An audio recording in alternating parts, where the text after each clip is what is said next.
Good morning, everybody. Welcome at JVL, and welcome being here this early in the morning and not staying in your bed. So I'm Lutske De Leeuw, and I'm going to talk about Machine Learning 101, where to begin. So you probably are here with lots of ideas, like I want to do something with machine learning or with AI, but how and where? How do I start? What do I need to know? So today I hopefully gonna learn you that, and I'm gonna tell you that with the story I once began with. So I had two cats, Phineas, you don't see my red dot, but it's the left one, and Derp on the right, and they had different kind of foods, but they always were eating each other's food. So I thought, I want to do something with machine learning. Let's solve this problem. So what I want to do was I built a closet with two layers, one with the food for the kitten and one with the food for the other one. And then with cameras at the entrance to recognize the cat. So first see, is it a cat? And secondly see, is it the correct cat to access this? So today I'm going to talk a lot about cats. If you don't like cats, just imagine it's a duck. There's a lot we're going to go through this next 50 minutes, but basically we're going to learn step for step how to build your model. So, who am I? That's me, this is me. I'm Lutske De Leeuw, I work for Luminous. I'm 8 years in the business and now 5 years for Luminous. We're a software company in the Netherlands. We're doing everything from healthcare to school systems to government, whatever you can think of in Java, of course, .NET, the cloud, whatever you can think of. And if you have questions, we're also having a Luminous booth. I will be there all day or here at JVL and at the end of the presentation. So, what is machine learning? Machine learning is all about teaching the computer something, not writing it in code from business rules, this is that. No, it's really about, here's some data, what is it? This is a green apple, this isn't, but it has to figure it out itself like a child. And you also heard about AI, artificial intelligence.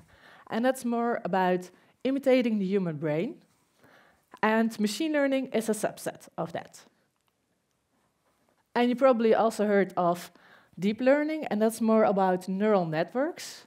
And a neural network is based on all different types of neurons, and a neuron is good at one specific task.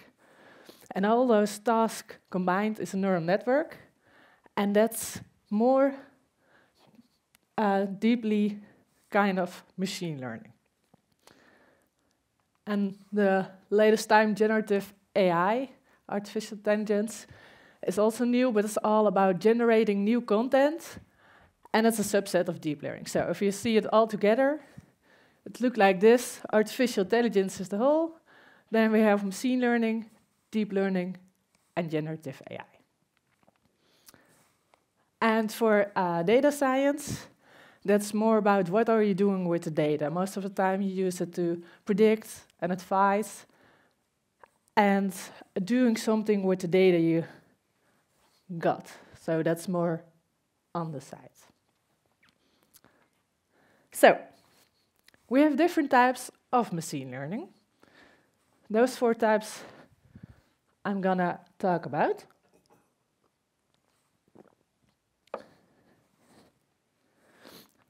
The first one is supervised.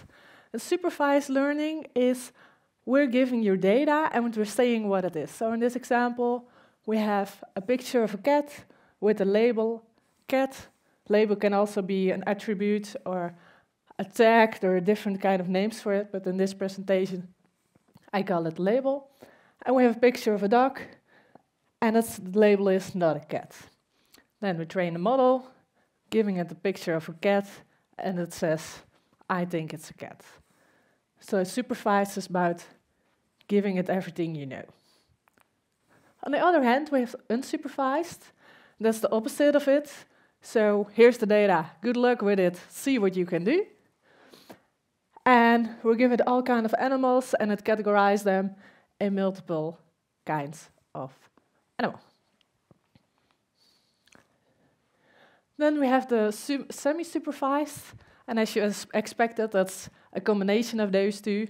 So it's part label data, part isn't, and then we're again going to give it a picture of a cat, and its prediction.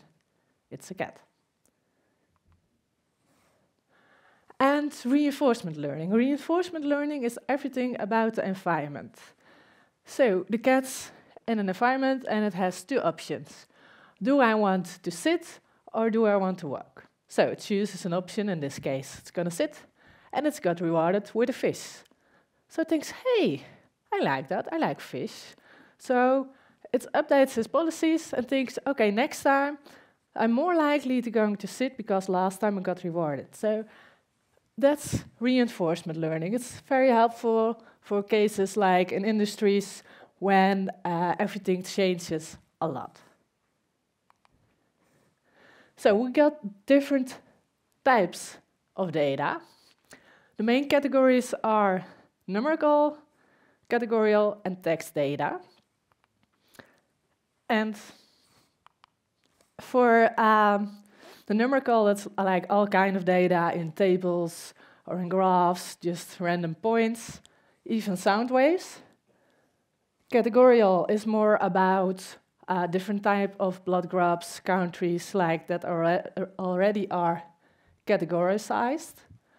And text data is more about documents, PDFs, words, all you can think of, and that's more unstructured data in a blob or something.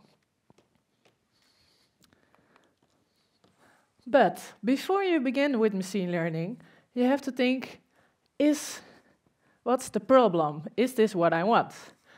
Because for machine learning, you need to have a lot of data. And you don't want a big if-else statement, because if that's so, you better can just program it, all the business rules within it. And let's see. Yeah, you need enough data, because if you don't have enough data, you can't train your model well, and you get overfitting. Later on, I will tell what overfitting is. And if you have lots of unclear data, you're gonna train a bad model, and you don't want it because you want to use high-quality stuff. So there's a lot of things to take in consideration, but also, do you have an expert to test your data and know what data is inside? For example, with the cats and the dogs, everybody can know this is a dog, that's a cat. But if you have, for example, a hospital and you have MRI scans, I can read them, and you need a doctor for that. But most doctors aren't highly available, so how do you gonna solve that to get, if you want label data, all those samples in a data set correctly? So there's a lot of thinking about, is my data there? Is there enough? And what quality does it have? Because otherwise, if you have bad data, you can just program it with if-else things, because you have to do a lot of the, how you say it, time you have to put in cleaning your data, and if you don't have the resources, just don't start with it. But otherwise, it's very cool. So I'm gonna show you some code examples. I'll see if the internet's with me. Yes. Okay. So I'm doing it in Python. I hope you're not disappointed at this Java conference. Yes. What you see? Oh, you don't see that. That's too bad. Wait. I will stop the other screen. Now you see it. Yes. Here you see a Jupyter notebook I made at the end of the presentation. I'll also show you a QR code so you can try it at home or in a couple minutes after the presentation. What we are doing here is I'm installing some libraries with pip install. And then we install pandas and numpy. That's very general machine learning libraries. The matplotlib we're using for visualization. And sklearn, that's very important. If you don't know anything about machine learning, this library has a lot of predefined methods. So you can just use it and you don't have to think about it that much. And Jupyter, because this is a Jupyter notebook. So here we see, I ran this a couple times before, so all the requirements are already satisfied. So no errors here, so that's good. And we're installing the packages within it. And here you see already some methods names we're gonna to explore later on.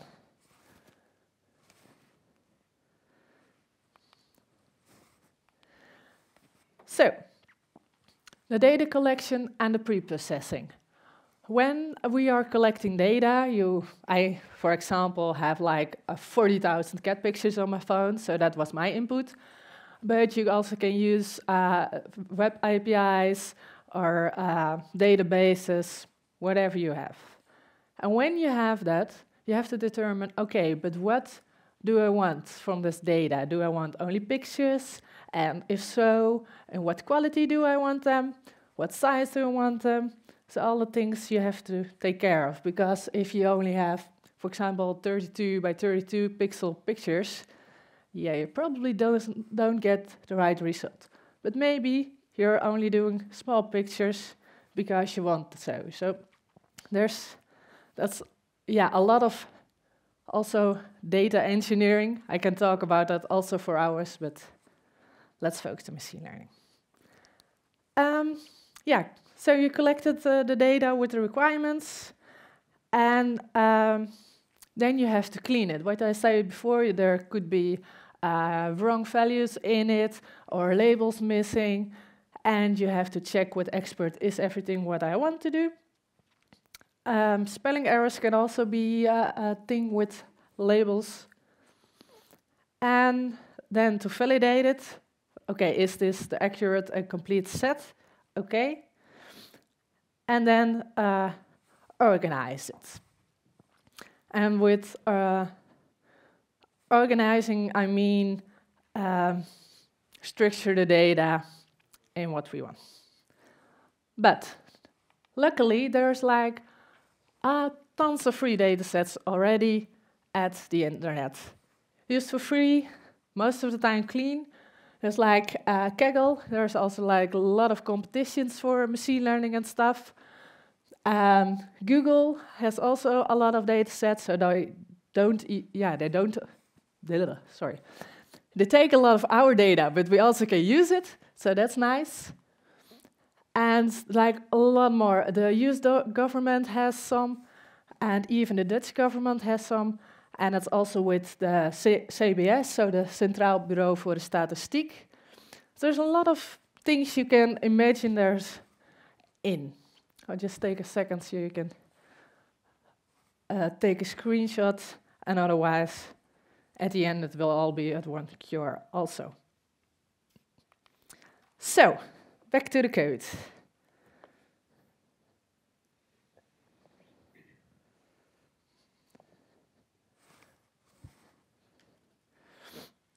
For this example, I'm using the Californian housing set. That's all about houses in California. I use this one because it's very complete and clean and easy to understand. The goal for this model is to predict the prices of houses in California. So what we're doing here is importing the California housing set. Because we use sklearn, it's a common data set, there's even a method for that. And then we put it in a data frame. And we're saying, okay, prices, that's the target we want to target.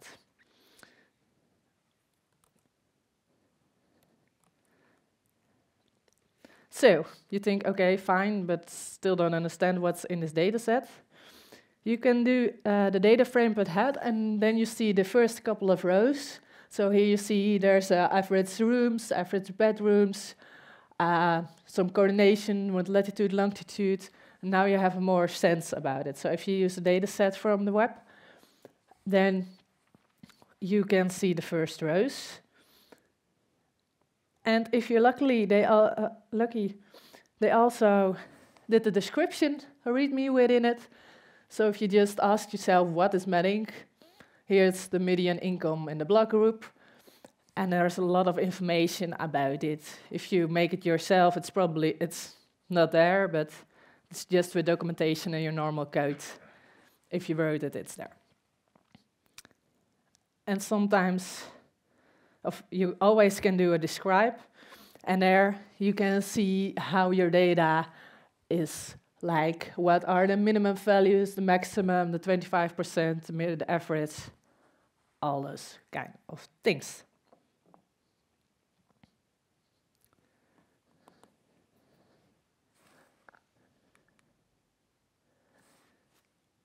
I have a backup here because internet's not always working on conferences.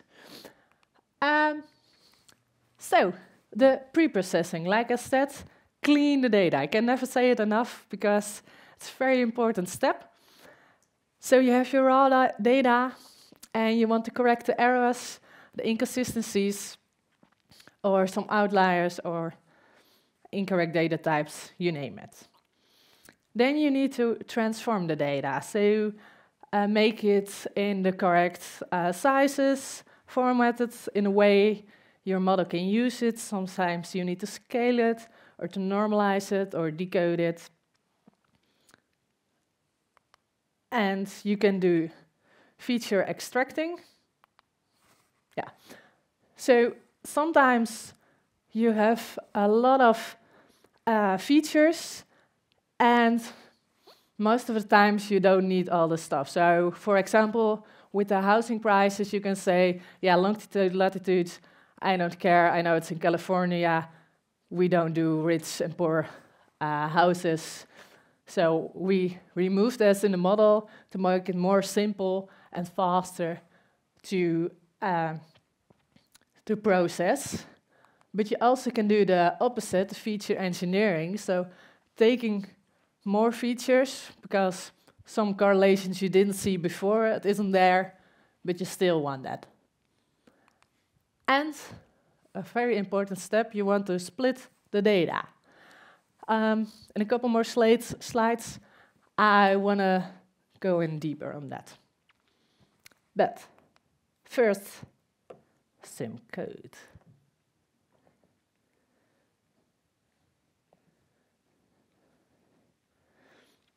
So, we just had a data frame, and now what we're saying here is we're gonna drop the prices category, because we already have that, and we want to predict that, and that we're going to use to feed our model, and then we'll make a new data frame only with prices to put in our expectations, our predictions.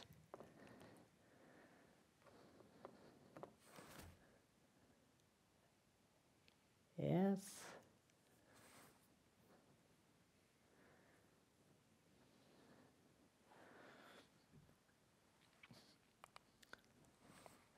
So, now we're going to process the data. You have your data from your resources or from the already existing data sets, but you still don't have enough data. Then you can use data augmentation. So here's a very cute cat, not mine, but that's a picture. And we want to rotate it a little bit, crop it a little bit, play with the RGB values. And then you can see we have 6 more pictures. So that's a nice way to expand your data set like immense. One big problem is overfitting, but like I said, I will talk on later more about that. So, now we have our complete data set, and we split those in 3 categories. The training data, that's using for the model to train it. The validation data, when we trained our model, we want to validate it to some data sets to see, did my model did good? And we do that a couple epochs. And when we do that a couple times, or like immense times, then you think, okay, maybe it now is ready, then you do it for the test set. And that way, you can use your own data set and don't have to expand your data during the process. And you're probably wondering, okay, but how do I have to divide those groups? So if you don't have a lot of data, you can use the first one, the 80-10-10. So 80% for training. Most of the data you still want to use for the training because the model is getting better.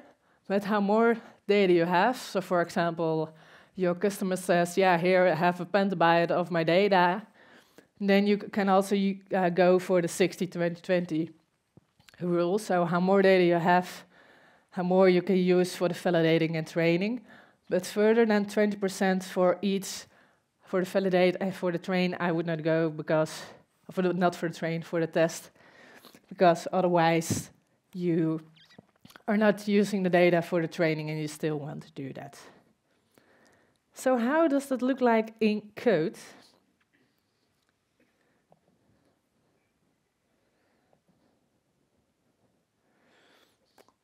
So luckily there's already a method for that, the train test split. And what we see here, yeah, you still don't see my laser. In the method train test split, we set the housing and the pricing.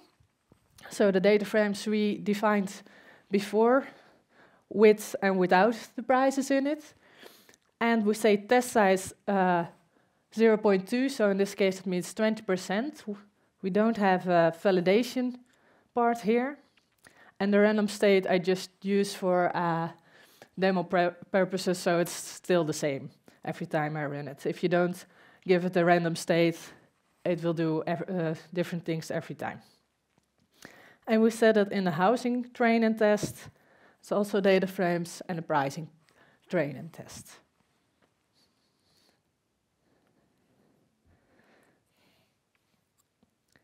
And we're going to scale our data with a method that's already there, the standard scaler.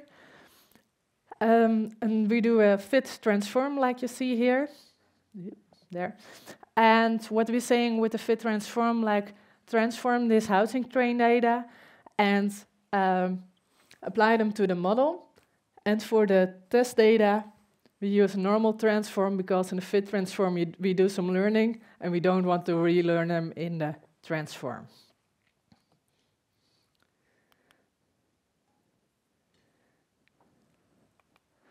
So there are like a lot of algorithms. So I'm going to talk about the top 3 because otherwise in weeks we still be here.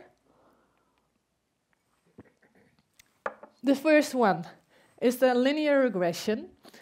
And that's about data points. The dots are data points. And we have a dependent variable and an independent variable at the x-axis. And like you see here, there's a line of regression. That's the one we're searching for. So what's the correlation between this data? And also always remember it, linear regression that has line in it, and we want to predict the line.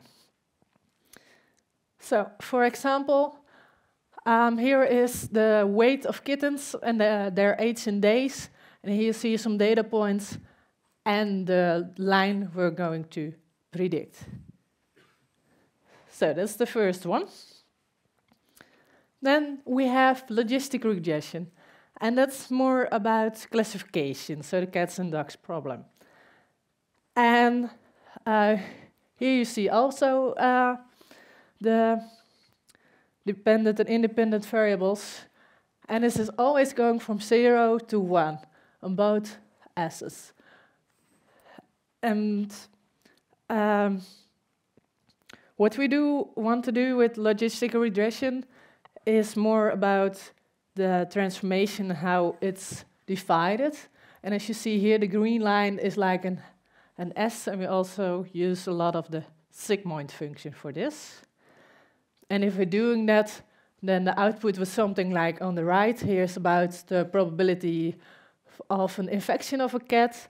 And you see in the legenda that is not exposed, then it's below a half point, and otherwise it's up as it's suspected and even got infected. And the decision tree, that's a little bit more easy. So we're having a lot of features, and for those features we're going to train the model. It's going to decide itself, like what's the most important feature I have to tackle first. So for example, with cats, an ear shape, is it pointy? Yes. Is the face round? Yes. Then probably it's a cat. And it goes through all the features it has till every leaf of the branches is there for a feature. So every feature is in the tree. To predict the target value. So if you want to call an algorithm,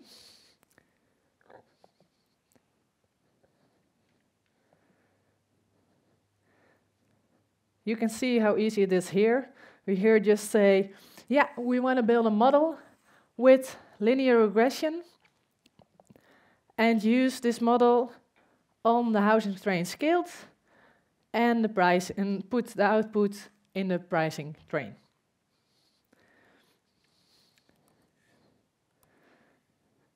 And now you can see this model is trained in 0 seconds. It's very fast. This is a small model. So don't expect your model to be training that fast. It can be taking a long time, depending on how much data you have. You can do that on your own machine or in the cloud with a very expensive machine, so it's done very fast, or a little cheaper machine and it's running a little longer. So now we predicted something, and you probably think, okay, fine, but I still don't see anything. How do I know my model is working correct? So, therefore, we're using model evaluation. So, I talked about overfitting a lot. Now, I'm going to explain it. So, overfitting is like you see in the top one. We have a classification problems. So we want to divide the ducks from the cats, the orange with the blue. And overfitting is like you're really good at taking all the data points in one and the other one. But if you have, for example, like all your pictures of cats are on the grass, your model is thinking, I only recognize a cat if it's on the grass. And if you, in the real world, giving it a picture of a cat on the sidewalk, it doesn't recognize it. So that's overfitting. And you probably want it in the middle, the right fit. So most of the data points from one category are in it, but not all the data points. But you can also go too far. If you see on the right, the underfitting, you see a lot of data points from the wrong crawler are in the wrong side of the line. So you really need to tune your model to come in the middle, and therefore we have the test and the validation set to see if that's working. And the same is for regression. Then the data points are more combined, but you don't want a line that goes up and down all the time. You want a nice smooth line, but not so smooth it misses a lot of data points. And then we have the confusion matrix. Just look. Let you look for a second. And what you see here is when we predict, so an up and down, that's a cat, and actually it is a cat, it's a true positive, so that's what we want. And we have the predicted it's a cat, but it's a dog. It's false negative, and so on for the false positives and the true negatives. And this is handy for calculations, but also for if you have the hospital example, then you want as low as possible false negatives and false positives. But you can also say, no, I just want as many true negatives as I want. So that's all up in you and your data science team, if you have one, to predict, if not predict it, but to decide, okay, where do I want my model to improve? And there's a lot of things you can do with it. For example, the accuracy you can calculate with it from all the positive values divided by all the values. Then you get the accuracy. And you have like the specificity, the precision, the recall. Don't gonna read it out all because there are methods for that, but then you have in mind what's all possible. So, the mean squared error. This looks like very complicated.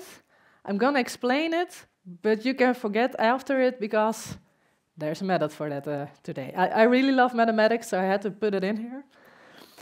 So what we see here is for every sample in the data set, so for every n in the sum of the data set, and then we're gonna loop over it, I is 1. Then we're doing the error part, so it's y for every sample and y hat. And y hat is the actual value, and y is the predicted value. And we subtract it to see what's the difference, so the error. And we do it squared. So, how does that look like? So if you see this graph over here, the blue are the data points, and you see y is the actual value, y hat is on the line we predicted, and we measure the difference between that for every data point. And if we do that in code,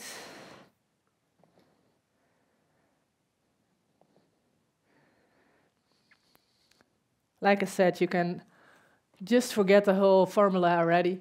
We just call the mean squared error prediction for the pricing we tested and predicted. And we're gonna print it. And now it says the mean square error is 0.56. And you're probably thinking, okay, but what did I just calculate? So what we're here calculating, in this example, we're doing the prices, and the prices are in $10,000. And then you have to multiply this value with 10,000, and I see, okay, the difference is $65,000 on a house. Is that good enough for you? I don't know. I don't know this data that well, but if it's about houses that are 10 millions, yeah, then 65,000 isn't that much. But if your average house like 300,000, then it's much. So that's really about knowing your data set and knowing what mean square is acceptable for you. So I think that's not a very good one, so let's improve this.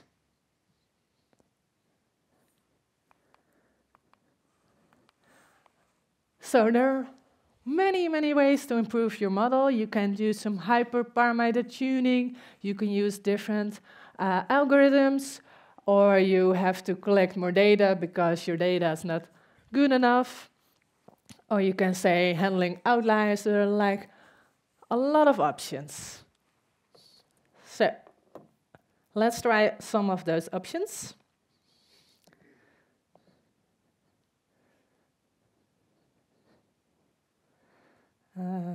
Yeah, I have a lot of options.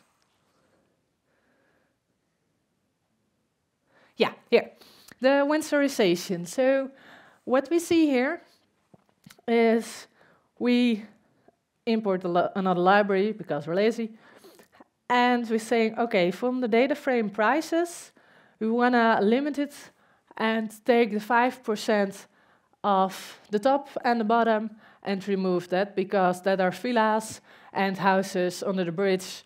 We don't want that, so let's remove this. But you can also do another model, for example, the random forest regression. I didn't talk about it, but like I said, there's like a million other models of algorithms. We're here building, again, a model saying the random forest regressor is the algorithm. We fit the model, we make a prediction, and we're using the mean squared error to calculate it. So now we got a mean square error of 0.26. So that's a lot better than we had here, about 0.65. So here you can see it's getting more optimized. But you also can do, now let's try another one, the gradient boost regression. It's the same kind of code. The only difference with the one above is another method, another algorithm. And here you can see it's the mean square error of 0.29, so it's getting worse. And that you have a lot of times. Every epoch, you're doing something, it can get better, but it can get worse, so you have to play with it to see what kind of algorithm do I want to use, or where do I have to tune a thing. And I don't can say, oh, for this problem, you always have to do the decision tree, or we always have to use the gradient boost. It's really playing with it and seeing it, because every problem is slightly different. So it's really good about optimizing your parameters.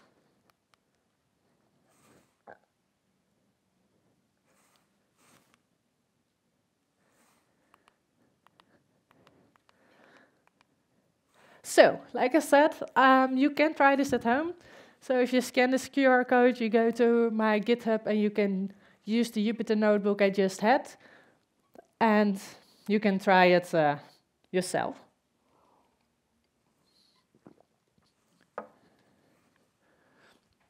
So just leave it on there for a couple seconds so you can scan it if you want.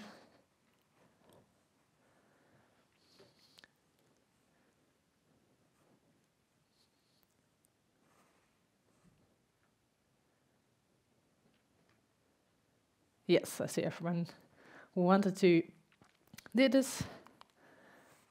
So, some real-life examples. Like you know, there's like ChatGPT and Grok, the chatbots of today.